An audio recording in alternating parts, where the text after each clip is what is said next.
चंद्रमा को निरोगी करने के लिए, चंद्रमा को जो रोग लगा हुआ था उस रोग को दूर करने के लिए, चंद्रमा को कौन सा रोग लगा था?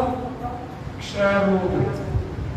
क्षय रोग जो है संस्कृत की भाषा में है, साड़ी पंजाबी की भाषा कोड़ और हिंदी में कुष्ठ।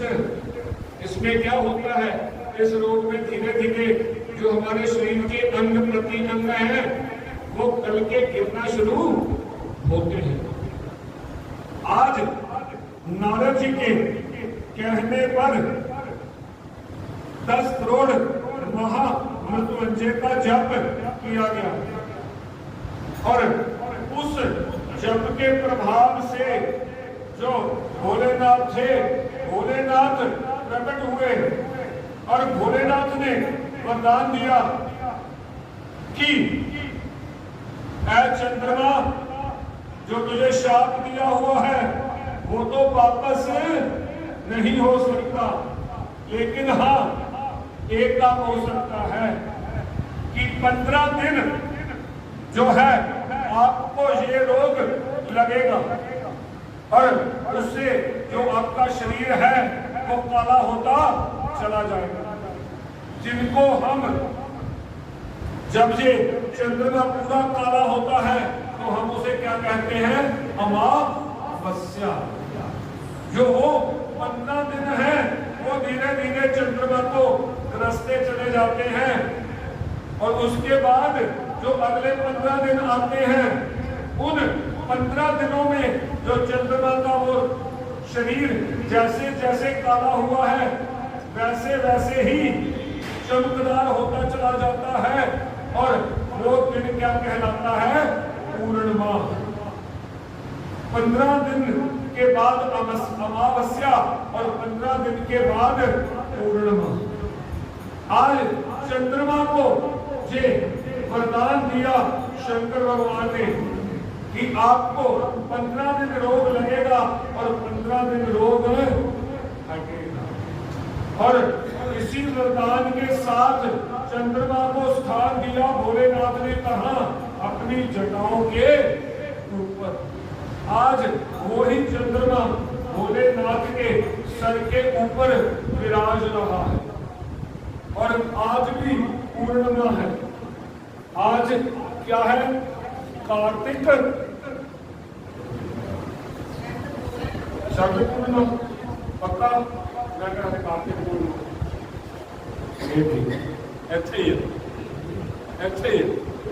सो आज क्या है? शरद पूर्णिमा। और आज के दिन ठाकुर जी ने क्या किया था? रास लीला। सारे सभी को पता है, कथा बहुत बार सुनी होगी, सुनाने की जरूरत नहीं, सुनी होगी, लेकिन जैसे हम सुनाएंगे ऐसे नहीं सुनी होगी। रास लीला वो हमने क्या बना दिया? रास लीला। जबकि रास लीला क्या है? ठाकुर जी ने 2 बार बंसी बजाई है। अपनी जो 11 साल की आयु है उसमें ठाकुर जी ने 2 बार बंसी बजाई। जब ठाकुर जी ने पहली बार बंसी बजाई तो उस बंसी के प्रभाव से जो पत्थर थे वो पिघल गए, और जो जमुना महारानी जो पानी जैसी थी वो पत्थर जैसी सख्त हो गई। अब ये चीज हमारे जो कंठ है, कंठ से नीचे नहीं उतरती कि पत्थर कैसे पिघल सकते हैं। पत्थर पिघल सकते हैं। आप में से किसी ने 84 कोष की परिक्रमा की है? किसने की है? 84 कोष की परिक्रमा करने वालों ने देखा होगा कि वहां पर ठाकुर जी के चरण के निशान, गायों के चरण के निशान, और छोटे जो ब्रजवासी उनके चरण के निशान वहां आज भी पत्थर की शिला के ऊपर मौजूद है। कोई पत्थर नहीं लेते, किसी ने पैर रखा होगा तो निशान पै गया होगा। वो निशान कैसे पड़े? कभी ना कभी तो वो पत्थर पिघले होंगे, और जो उनके ऊपर खड़े थे उनके पांव के निशान उन शिलाओं के ऊपर आज भी स्थापित हैं, जो इस चीज की गवाही देते हैं कि किसी ना किसी दिन तो ये पत्थर जरूर पिघले। ठाकुर जी की भोजन थाली है, जहां पर ठाकुर जी का भोग लगता था, उसकी जितनी बड़ी थाली थी वो, और ठाकुर जी के भोजन का कटोरा, ये सब चीजें आज भी हमें ब्रज में देखने को मिलती हैं। अब जब हम ब्रज में ठाकुर जी के दर्शन करने जाएं, तब हम तो ब्रज में जाते हैं, महाराज जी भाग्य विहारी के पास जो टिक्की है ना वो बड़ी स्वाद है, जो वहाँ लस्सी है ना वो बहुत स्वाद है। हम कहाँ फंसे हुए हैं? आज भी हम टिक्की और लस्सी में फंसे हुए हैं, और उन्हीं पेड़ों को खा के हम वापस आ जाते हैं कि कुछ पेड़े मिल गए बस। ठाकुर जी की जो लीलाएं हैं वो कहाँ मिलती हैं? छोटे छोटे गांव में जाकर। ठाकुर जी की भोजन थाली के दर्शन करो, ठाकुर जी के कटोरे के दर्शन करो, ठाकुर जी के चरण पहाड़ी के दर्शन करो, ठाकुर जी की त्रिशल्नी शिला के दर्शन करो। और दर्शन कब होंगे? जब आप 84 कोष की परिक्रमा करोगे तब। वृंदावन की परिक्रमा करते तो बड़ा कहते हैं 84 कोष की परिक्रमा। सो ये सब तब हुआ जब ठाकुर जी की बंसी बजी और पत्थर पिघले। आज ठाकुर जी ने दूसरी बार बंसी बजाई, किसके लिए? रास लीला के लिए। और किनको बुलाया? सिर्फ उन्हीं गोपियों को बुलाया जिन गोपियों के साथ पहले चीर हरण लीला हो चुकी है। चीर हरण लीला क्या है? चीर हरण लीला है आवरण भंग लीला। कहते चुंबक लोहे पर काम करता है, चुंबक भी बढ़िया हो और लोहा भी बढ़िया हो तो चुंबक काम बहुत बढ़िया करता है। लेकिन अगर लोहे के ऊपर जंग लगा हुआ हो, मोटी मोटी जंग की परत चढ़ी हुई हो, तो उस पर जो है चुंबक असर नहीं करता। ये जो गोपियां हैं ब्रज की, ये साधारण नहीं है। गोपी को दो तरह कहते हैं कि गो कहते हैं इंद्रियों को, शरीर की जो नसें हैं क्या कहते हैं? गो। पी किसको कहते हैं? आत्मा को। जो गोपी रूप ये जो इंसान है, और वहां जो गोपियां हैं वो कौन है? वो संत जिन्होंने जीवन भर, कितने जीवन जंगलों में भक्ति करते हुए करती है, किसके लिए? ठाकुर जी के मिलन के लिए।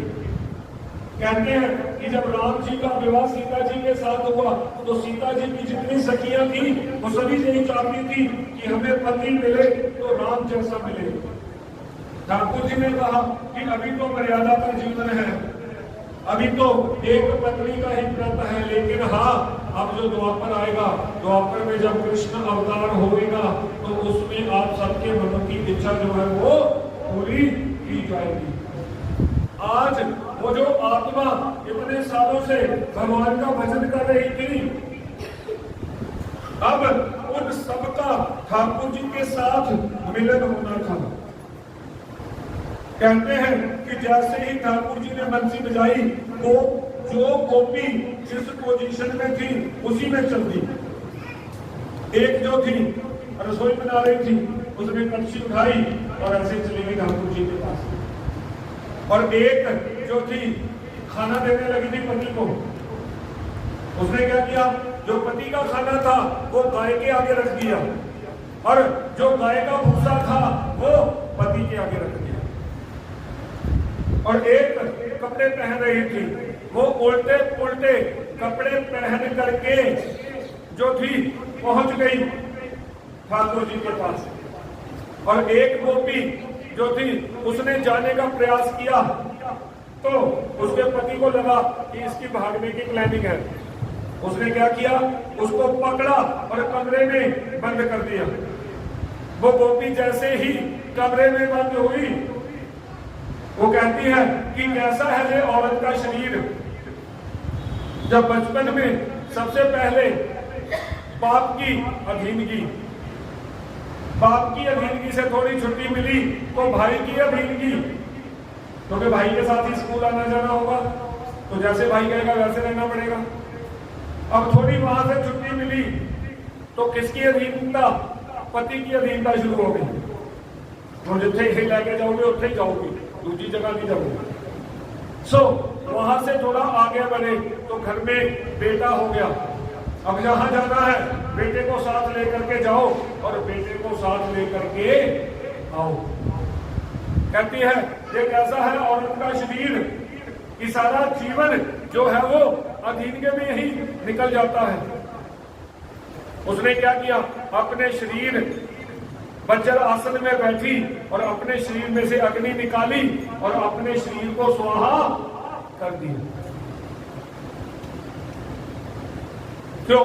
क्योंकि जिन्होंने इतने सालों प्रतीक्षा की हुई है कि हमारा भगवान के साथ मिलन होगा, हमें भगवान मिलेंगे, आज उन्हें कोई रोकना चाहे तो वो रुकने वाले नहीं है। आज सभी गोपियां पहुंची भगवान के पास वन में। जैसे ही गोपियां पहुंची तो ठाकुर जी ने पूछा कि देवियों कैसे आना हुआ, कैसे आना हुआ? क्या गांव में आग लगी है? कहती नहीं। क्या पति के साथ झगड़ा हुआ है? देवियों पति कैसा भी हो, अंधा हो, लूला हो, लंगड़ा हो, निर्धन हो, उसको छोड़ा नहीं जाता। पति का त्याग नहीं करना चाहिए। गोपियां कहती नहीं। कह रही कोई आज शरद पूर्णिमा की रात है, लगता है चंद्रमा देखने आई हो। कोई बात नहीं, देखना चाहिए, लेकिन ध्यान रखना जो जंगल की बात है, आप तो चंद्रमा खूब देखो, कहीं जहां आपको ना देख ले, नहीं तो प्राणों का संकट आ जाएगा। गोपियों ने सिर हिला दिया कि नहीं महाराज जी, चंद्रमा देखने के लिए नहीं आई। तो कहते हैं तो क्या मुझसे मिलने आई हो? मेरे प्रेम में खिंची चली आई हो? अगर ऐसा कर रही हो तो ये भी गलत है। क्यों? क्योंकि एक दूरी बनी रहना बहुत जरूरी है। घर में बैठो और आपस में मेरे बारे में चर्चा करो। इस अंधेरी रात में बाहर आना किसी तरह भी आपके लिए मंगलकारी नहीं है। गोपियां कहती हैं कि जब से आई है तब से हम देख रहे हैं लेक्चर दिए जा रहे हैं। अरे पहले तो इन्होंने बंसी बजा के हमें बुलाया और अब हमसे ही पूछ रहे हैं कि क्यों आई। महाराज आप तो वो बात कर रहे हो कि कोई घर आकर के कहे कि भाई जल्दी से खाना लगाओ, भूख लगी है। अब जब खाना सामने आ जाए तो वो कहे कि मैंने नहीं खाना, मुझे भूख नहीं है। कहती है कि अगर भूख नहीं होती तो आपने खाना मंगवाया ही नहीं होता। अब मंगवाया है तो आपको खाना पड़ेगा। और आप हमें क्या कह रहे हो कि चले जाओ। पक्का हम चले जाती हैं, हम चलने को तैयार हैं। लेकिन आपने जो बंसी बजा के हमारा मन चुरा लिया है, हमारा मन हमें वापस करो। क्यों? क्योंकि कोई भी इंसान है वो तभी काम करेगा जब उसका मन उसके साथ होगा। साथ में नहीं है तो आप जहां मर्जी बैठे रहो, काम होने वाला नहीं है। बैठे हो यहां और मन हो दुशहरा ग्राउंड में तो कथा समझ आएगी? कथा का एक अक्षर समझ आने वाला नहीं है। कहती है कि महाराज हमारा मन हमें वापस दो। हम जाए अपने पति के पास। अरे वो जो पति है महाराज, वो पति तो इस शरीर का है, जहाँ इस जन्म का है। आज हमें जो हमारा परम पिता परमात्मा है, जो हमारा ना जाने कितने वर्षों का पति है, कितने जन्मों का पति है, आज हमें उसका अंग संग मिल रहा है। आज हम छोड़ के जाने वाली नहीं है। ठाकुर जी ने टेस्ट लेकर के देखा। क्यों? क्योंकि कक्षा जब छोटी हो तो उसमें कैसे भी चल जाता है, लेकिन जैसे जैसे कक्षा बड़ी होती जाती है तो जो परीक्षा है वो मुश्किल होती जाती है। आज जो पीएचडी नहीं है उससे भी ऊपर की डिग्री है। क्यों? क्योंकि भगवान के साथ अंग संग होने जा रहा है। हमारा जीवन का लक्ष्य क्या है कि देहांत काले तुम सामने हो, बंसी बजाते मन को लुभाते। श्री कृष्ण गोविंद हरे मुरारी, हे नाथ नारायण वासुदेवा। यही गीत गाते मैं गंगनाथ जाऊं। पहले बताना कि अगला शरीर कैसा होगा? जो हमारी मरते समय जो मन की स्थिति होगी। सोच करके देखिए कि हमारी मन स्थिति क्या अंत समय में भगवान के चरणों में लग जाएगी। अगर लग जाएगी तो ही इस जीवन में आना सार्थक है। आज गोपियों का परीक्षण हुआ, उस परीक्षण में गोपियां पास हुई और रासलीला का ठाकुर जी ने मंचन किया। इसके साथ यहीं पर आज की वाणी को यहीं पर विराम। दुष्टता का जिसका जीवन था, जैसे ही उसके सिर के ऊपर भोलेनाथ ने हाथ रखा, सो उसकी जो कुबुद्धि थी वो किसमें बदल गई? सुबुद्धि में। उसको सद्बुद्धि आ गई। भोलेनाथ ने कहा कि भले तूने गलती में पूजा की है, भले तूने मुझे भाव से नहीं पूजा, लेकिन येन केन प्रकारेण तेरे द्वारा आज शिवरात्रि का व्रत भी रखा गया और 4 पहर की जो पूजा थी वो भी हो गई। उसके फल स्वरूप तू मांग, क्या मांगता है? शिकारी कहता महाराज मैंने तो आपको याद ही नहीं किया, मैंने तो आपको बुलाया ही नहीं, मैंने तो आपको पूछा ही नहीं, मैं आपसे क्या मांगू?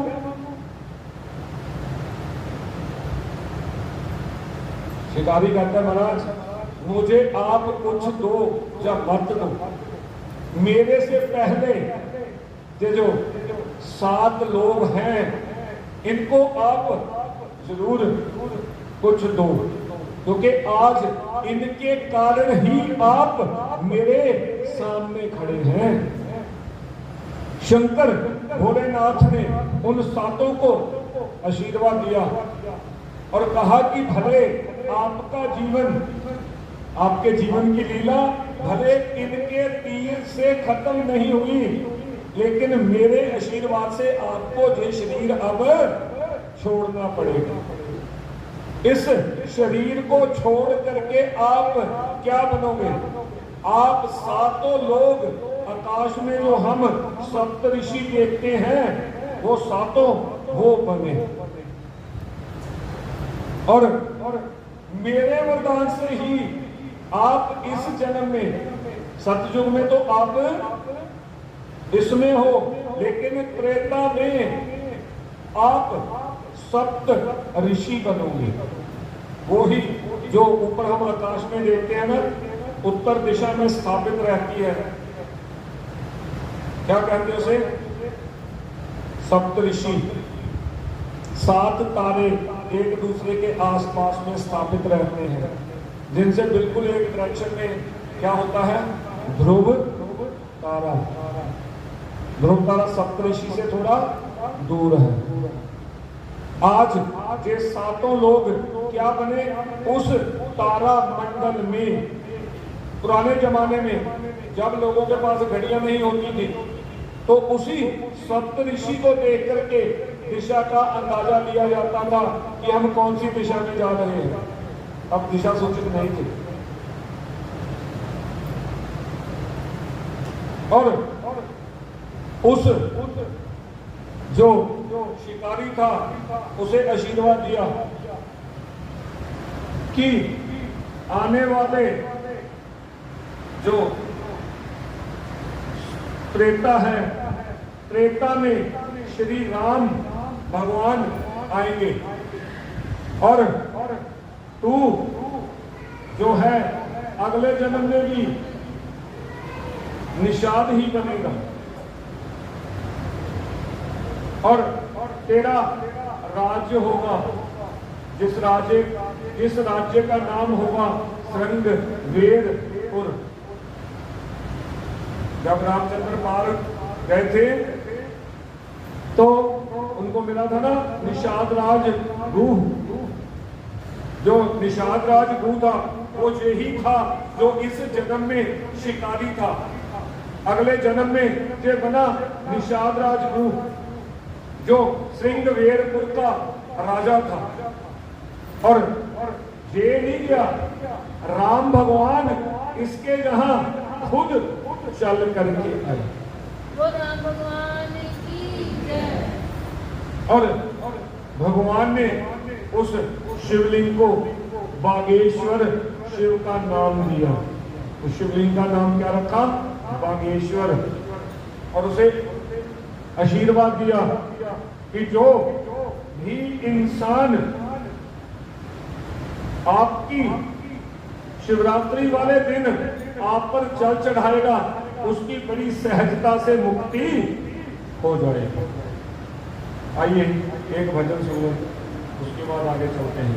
हरि बोल ओम नमः शिवाय बोलो, ओम नमः शिवाय, ओम नमः शिवाय बोलो, ओम नमः शिवाय, ओम नमः शिवाय बोलो, ओम नमः शिवाय, ओम नमः शिवाय बोलो, ओम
और इन्हीं 30 दिनों में जो है एक दिन मिलती है आपको जिस दिन शेष नाग की पूजा की जाती है।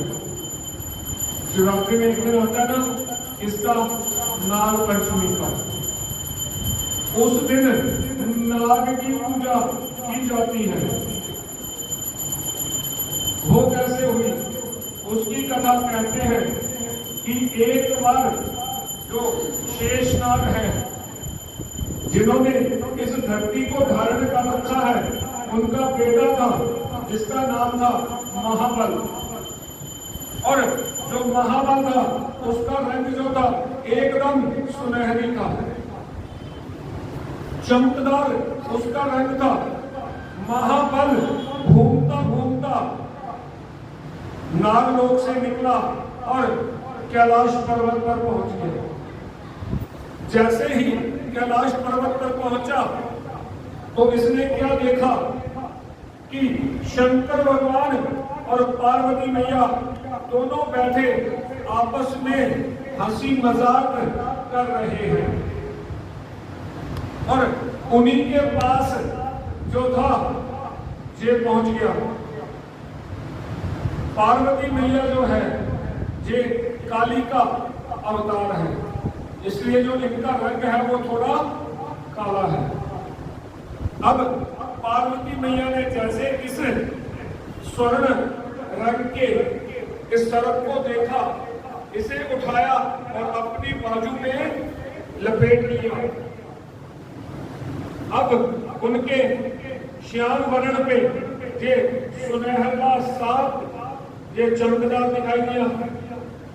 पहले तो मां ने खुद देखा, मां को ही सोना लगा। उसने भोलेनाथ से पूछ लिया कि भोलेनाथ कैसा लग रहा है। अब माताओं का स्वभाव, हमारी माताएं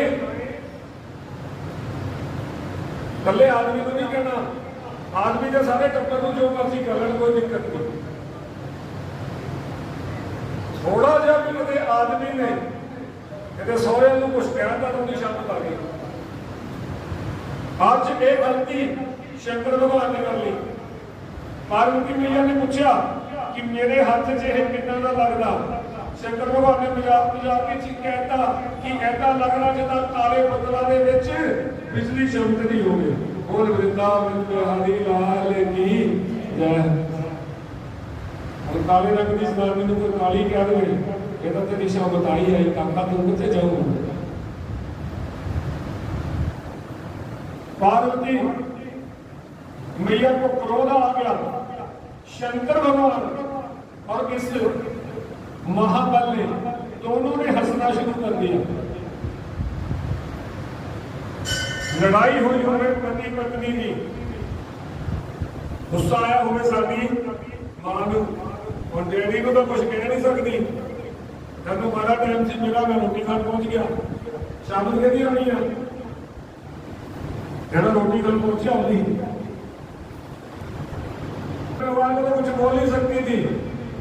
इसको जैसे ही ये महाबल हंसा, इसको शाप दे दिया कि तू भी मेरा मजाक उड़ाता है, जा धरती पर जा और वहां जाके आधा इंसान और आधा सर्प बन जा। अब जैसे इसे श्राप दिया तो इसने भोलेनाथ के चरण पकड़े कि महाराज मेरी तो कोई गलती नहीं है, मेरी तो कोई गलती ही नहीं है। हाथ में मैया ने लपेटा, अब काले बादलों में बिजली चमकी है जी। आपने बोला मेरा क्या कसूर है इसमें। शंकर भगवान कहते हैं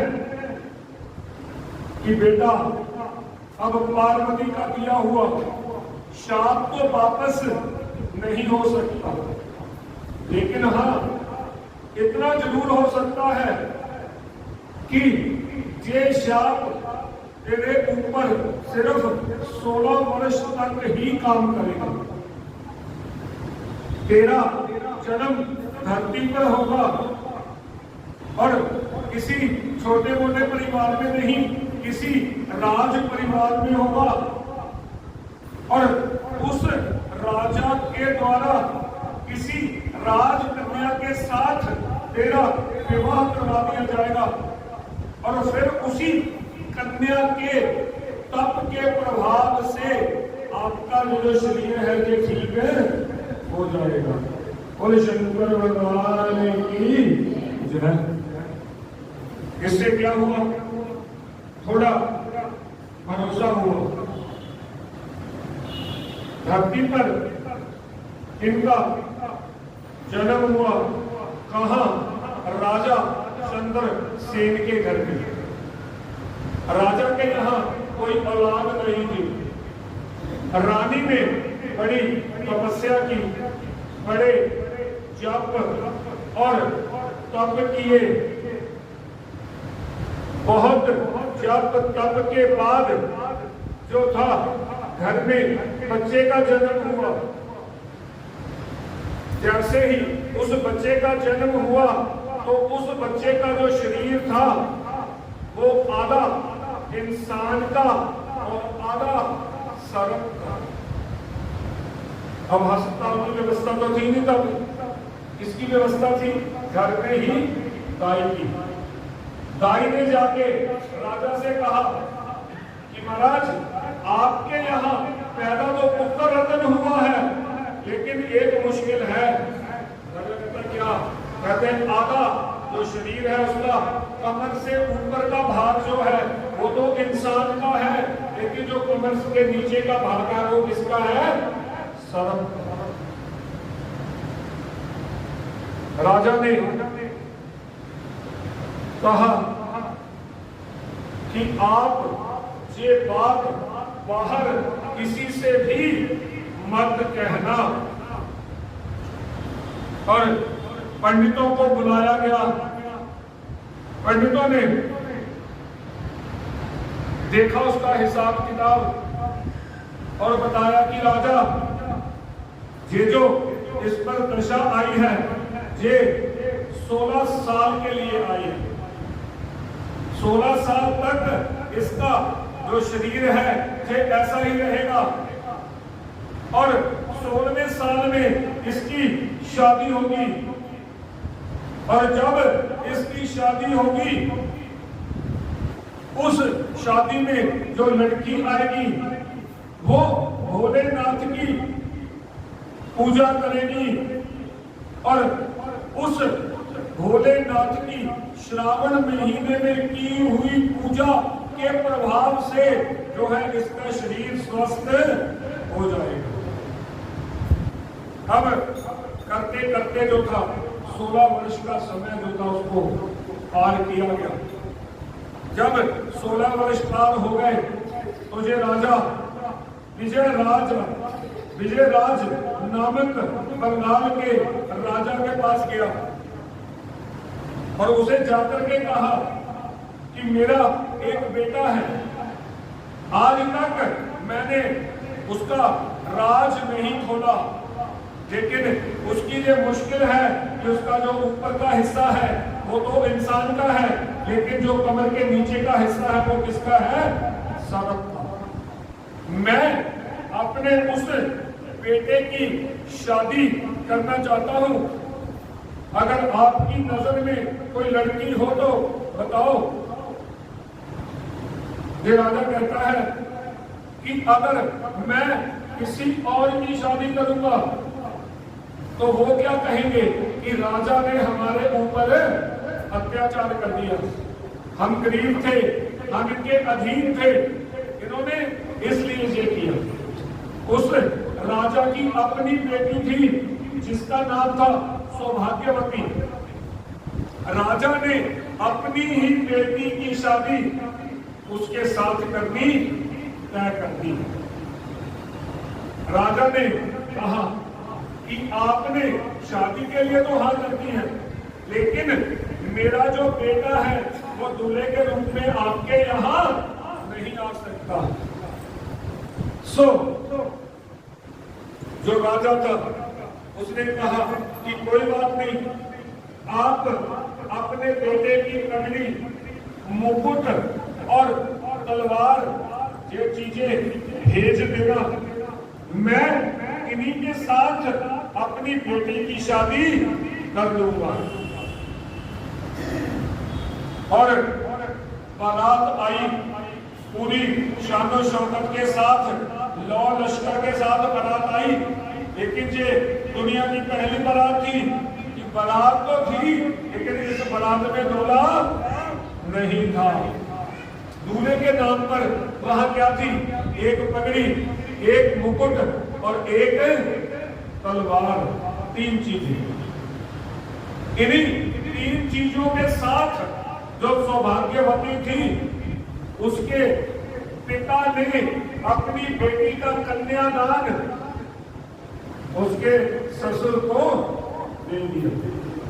अब जैसे ही बेटी को बहू को लेकर के ससुराल घर में ससुर जी आए, वहां आकर के उन्होंने पहले उस लड़की को, सौभाग्यवती को सारी जो कथा थी वो सुनाई कि बेटी तेरा बाप और मैं, हम दोनों मित्र हैं, हमने दोनों ने आपस में बात कर ली थी।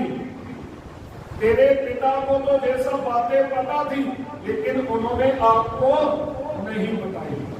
मैं आपको आज ये बातें पहले बता रहा हूं कि मेरा जो बेटा है उसका आधा शरीर इंसान का है और आधा शरीर सरक का है।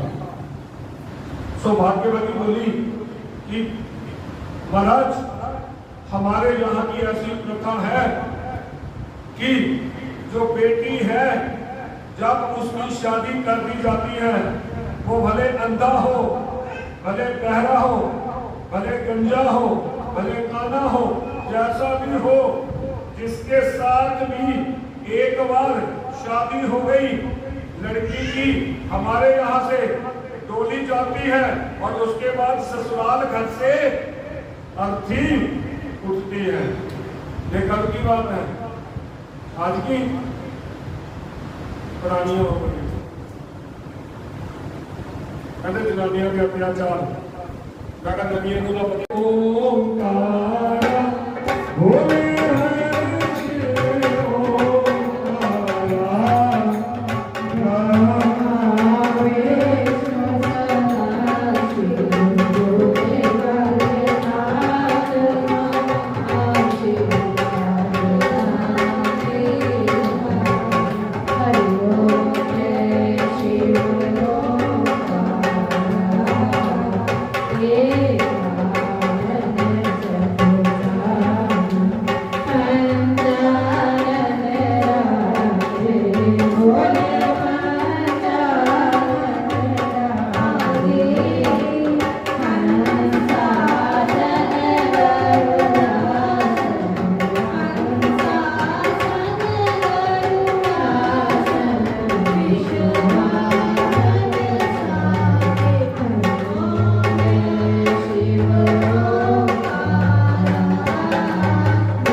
तुमेव माता च पिता तुमेव सखा तुमेव